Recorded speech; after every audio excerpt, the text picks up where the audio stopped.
আরে আমি তো 2.5 বছর থেকে এই প্রস্তুতি নিচ্ছি, প্রস্তুতি নেওয়ার পর থেকে আমরা দল গঠন করার পর থেকে ওই দল থেকে আমি প্রতারিত হয়ে খায়রুলকে প্রতারিত হয়ে এই না না কর্মী না এই যার কর্মী তার তারেক রহমান, আমি তার কর্মী না, আপনি আজকে প্রশ্ন করবেন সে আমার কর্মীও না, হে যার সে যাকে না আমি বলছি যে সে এক টাইমে আমাদের অংশিক ছিল, আমাদের এক টাইমে অংশিক ছিল। ভিডিও আমরা কথাবার্তা ভিডিও বলতাম পর্যায়ক্রমে।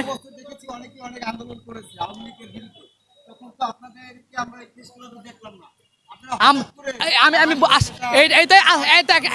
একটা কথা বলেছেন আপনি যেটা বলছেন আন্দোলন করি নাই, অবশ্যই আমি আন্দোলন করছি তখন থেকে।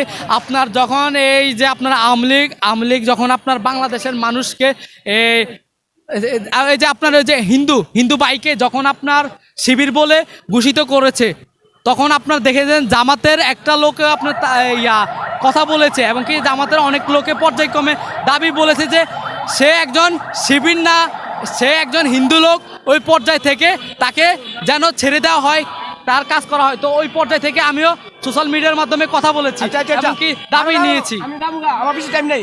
আপনি যে ওহন যে নির্বাচনে আছে মনে আজকে মনে 10 দিন গেছে, আর 50 দিন মনে আছে না, এমনই তো এই 50 দিনের ভিত্তিতে আপনি গুছাইতে পারবেন এই দল কি কয়? আমার তো 50 দিন না, আমার তো আরো আগের থেকে আমার ফোন আছে, মিডিয়া আছে, সকল আমারে ফোন ডিটেলসে বলে যে ভাই আপনি কি আসে বিষয়, আমরা তো প্রার্থী পাইছি। আমি বলেছি যে প্রার্থী পাইলো ওইসব প্রার্থী চলবে না, প্রার্থীদেরকে আগে 10 বার বাছাই করতে আমার হবে। কথাটা শুনেন আপনারা, সে বলছে 64 জেলায় তার আছে,